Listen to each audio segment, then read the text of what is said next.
নমস্কার বন্ধুরা, জিভে জলের চ্যানেলে তোমাদের সবাইকে জানাই ওয়েলকাম। আশা করছি সবাই তোমরা খুব ভালো আছো। আজ তৈরি করব এয়ার ফ্রায়ারে তন্দুরি গোবি, সাথে রয়েছে তন্দুরি পনিরের রেসিপি। তাহলে চলো দেখে নেওয়া যাক আজকের ভিডিওটি। এই জন্য প্রথমেই আমি নিয়ে নিয়েছি ফুলকপি। এইভাবে ফুলকপিটা কেটে নিয়েছি। এবার একটা পাত্রে জল গরম করে নিয়েছি, তাতে সামান্য পরিমাণে নুন দিয়ে দেবো ফুলকপিটা।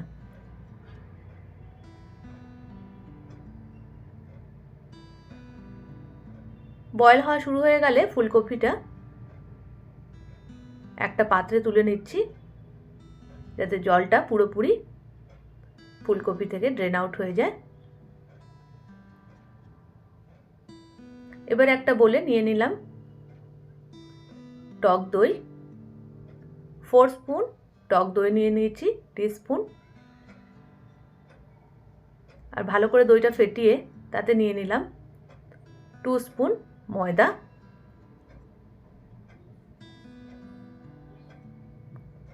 2 টিস্পুন নিয়ে নিচ্ছি কর্নফ্লোর,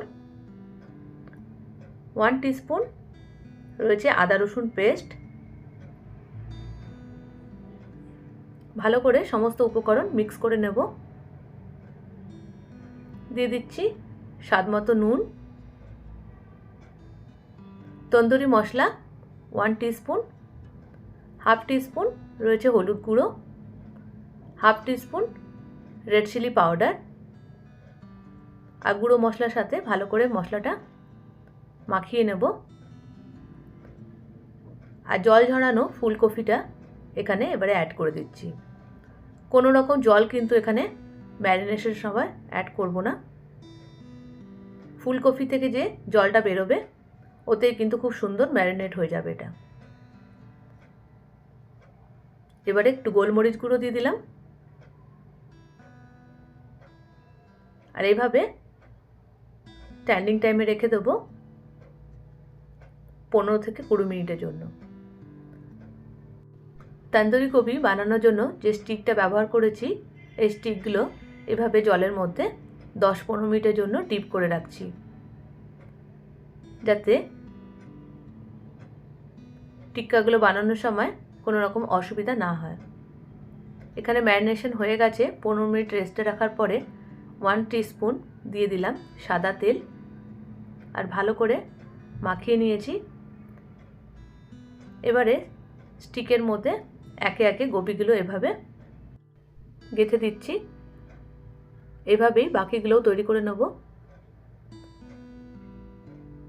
এগুলো মার্কেটে খুব ইজিলি অ্যাভেলেবেল, আমি এগুলো অ্যামাজন থেকে পারচেস করেছি।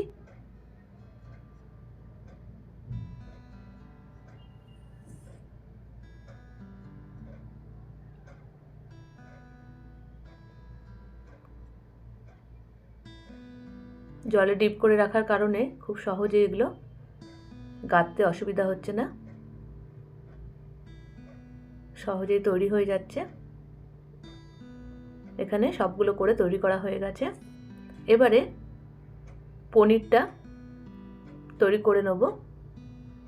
পনিরগুলো এভাবে স্কোয়ার শেপে কেটে নিয়েছি। এইভাবেই কেটে নেব ক্যাপসিকাম, আর কেটে নেব পেঁয়াজ। ক্যাপসিকাম এভাবে স্কোয়ার শেপে কেটে নিয়েছি, পেঁয়াজগুলো এভাবে কিউব কিউব করে কেটে নিয়েছি। এবারে তৈরি করব। নিয়ে নিচ্ছি ব্যাটারের জন্য টক দই,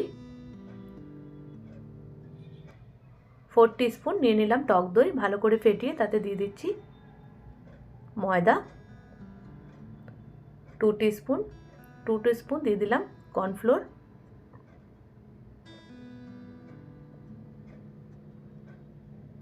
জিঞ্জার গার্লিক পেস্ট দিয়ে দিলাম 1 টিস্পুন, তন্দুরি মশলা দিয়ে দিচ্ছি 2 টিস্পুন, সল্ট দিয়ে দিলাম স্বাদ মতো, রেড চিলি পাউডার দিয়ে দিলাম 1 টিস্পুন, হাফ টিস্পুন হলুদ গুঁড়ো দিয়ে দিলাম। আর ভালো করে মিক্স করে নিচ্ছি।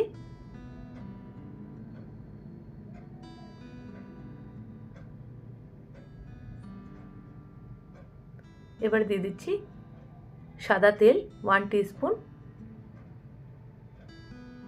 আর দিয়ে দেবো কিউব করে কেটে রাখা পনিরের টুকরোগুলো।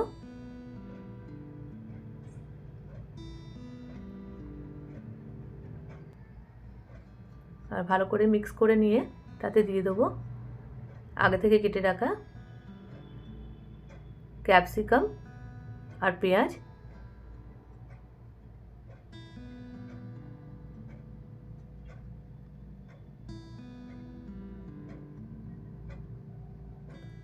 আমি এখানে 250 গ্রাম পনির নিয়েছি,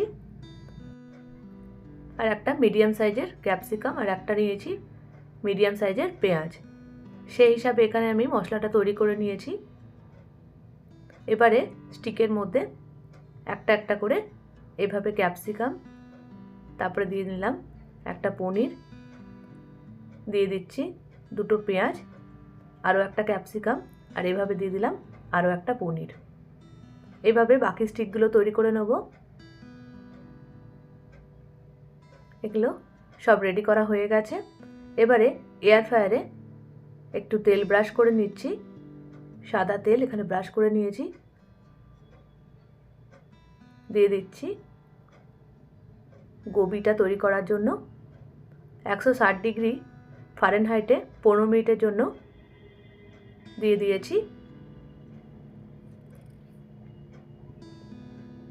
এবারে চেক করে নিচ্ছি গোবিটা একটা পিঠ হয়ে গেছে, অন্য পিঠও এইভাবে উল্টে কুক করে নেব। প্রত্যেকটা স্টিককে এভাবে উল্টে দিয়েছি, আর আরও একবার তেল ব্রাশ করে হতে দেবো 160 ডিগ্রি ফারেনহাইটে 5 মিনিটের জন্য। 5 মিনিট পর ফিরে এলাম।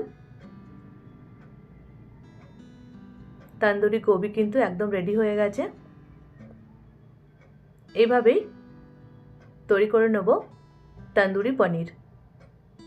আরও একবার অয়েল ব্রাশ করে নিচ্ছি,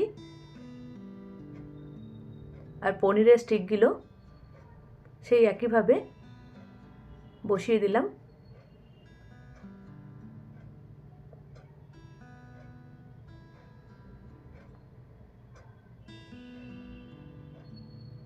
একশো 60 ডিগ্রি ফারেনহাইটে 15 মিনিটের জন্য।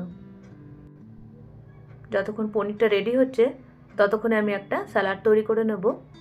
পাতলা পাতলা করে সার্কেল শেপে কেটে নিয়েছি একটা অনিয়ন, তাতে দিয়ে দিলাম স্বাদ মতো নুন, রেড চিলি পাউডার দিয়ে দিলাম সামান্য পরিমাণে, আর দিয়ে দিচ্ছি পাতিলেবুর রস। আর ভালো করে মিক্স করলেই তৈরি হয়ে যাবে খুবই সুস্বাদু একটা স্যালাড। এখানেও পনিরটা রেডি হয়ে গেছে। একটা প্লেটে এটা সার্ভ করে দিলাম, তন্দুরি গোবি ওর সাথে তন্দুরি পনির, আর ওপর দিয়ে একটু দিয়ে দেবো পাতিলেবুর রস। কেমন লাগলো বন্ধুরা তোমাদের এই রেসিপি? যদি ভালো লেগে থাকে প্লিজ লাইক করো, আর নতুন নতুন ভিডিওর জন্য চ্যানেলকে সাবস্ক্রাইব করতে প্লিজ ভুলো না। সবাই তোমরা খুব ভালো থেকো, সুস্থ থেকো, সাবধানে থেকো। আবার তোমাদের সাথে দেখা হবে নতুন একটা রেসিপি নিয়ে। ততক্ষণের জন্য জানাই সবাইকে গুড বাই।